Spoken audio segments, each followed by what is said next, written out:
4e journée sur le GR30, nous sommes partis de Saint-Nectaire ce matin, enfin un tout petit peu au-dessus, on était à 2 km au-dessus de Saint-Nectaire, un magnifique spot de bivouac. On s'est pris la pluie au coucher, vous avez vu dans la dernière vidéo, il a plu aussi dans la nuit et puis il a plu aussi énormément ce matin. D'ailleurs on a tout rangé sous la pluie, on a attaché les tentes sur les sacs. Et puis on est descendu sur Saint-Nectaire comme ça, on a mangé à Saint-Nectaire. Alors moi j'ai pris un croque Saint-Nectaire, un truc comme ça.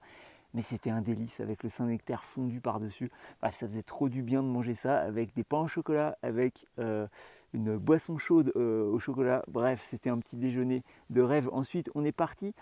On a trouvé un endroit, il y avait une clairière et puis il y avait du soleil, donc on a pu faire sécher les tentes et ranger comme ça les sacs. C'était bien mieux pour la suite, c'était beaucoup plus équilibré et puis il n'y avait rien qui dépassait. Si jamais on se reprenait une averse comme ça, tout était protégé par le parapluie, il n'y a rien qui pendait. Et du coup, on est passé dans des super beaux endroits. On a vu le château de Murol, un très très beau château, très touristique. Il y a beaucoup de gens qui viennent le visiter. Nous, on a continué, on est allé sur le lac Chambon, ou lac de Chambon. Le parcours du GR30 est magnifique parce qu'on passe sur des crêtes. On voit, regardez, les falaises en face, on voit le lac en dessous. C'est super beau. Après, on continue et en fait, on se retrouve de l'autre côté, au-dessus des falaises. Et puis, on redescend sur le lac de Chambon. Et puis, on en fait le tour avec ils ont mis des sortes de passerelles en bois pour protéger la nature. Et c'est vraiment très, très joli. Donc, un très, très beau passage. On a profité d'être au bord du lac, c'était très joli, on a trouvé un banc, on s'est assis, on a mangé notre bout de Saint-Nectaire qu'on avait acheté justement à Saint-Nectaire. Donc après cette petite pause, on a continué direction Courbange parce que c'était notre objectif pour ce soir.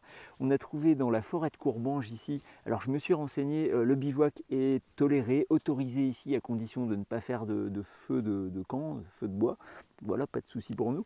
Donc on est très très bien placé, magnifique endroit, on entend les oiseaux, il y a de la mousse par terre, c'est très joli.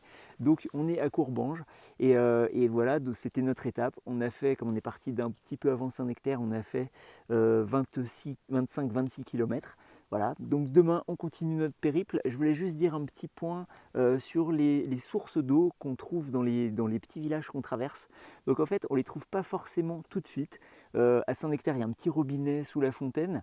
À côté du lac de Chambon, lac Chambon, en fait il y a un robinet pareil qu'on trouve, mais en fait on ne le voit pas si on suit le tracé du GR30. Et puis pareil à Courbange, il y a aussi un robinet, pareil, on ne tombe pas dessus. Alors sur le GR70, sur le chemin de Stevenson, en fait quand j'arrivais dans un village, je voyais des panneaux souvent qui étaient faits à la main et c'était écrit fontaine à 20 mètres ou fontaine à 50 mètres. Des fois c'était écrit aussi toilette à 50 mètres. Et bref, on se sentait guidé. Ici, si on ne le sait pas, on ne passe pas à côté. Donc j'ai utilisé mon application, elle s'appelle Osmand, je ne sais pas comment ça se prononce, moi je dis Osmand, mais sur toutes les applications, normalement, vous avez les symboles pour les points d'eau. Donc regardez là sur la capture d'écran ici, il fallait faire un petit détour. Là sur la capture d'écran, c'est sur la gauche, il fallait faire un petit détour pour arriver au robinet. Et puis pareil à Courbange, il y a une très belle fontaine. Et donc comme ça, on a pu faire le plein d'eau. Et du coup, on est parfait pour notre bivouac. Voilà, c'était un petit point que je voulais préciser sur les points d'eau. Mais donc aujourd'hui, on a quand même croisé 3 fontaines avec 3 robinets. Donc merci d'avoir regardé cette vidéo. On se retrouve pour la suite de notre GR30 demain. Et donc voilà, je vous raconterai la nuit comment elle s'est passée dans cette très belle forêt. Allez, à demain.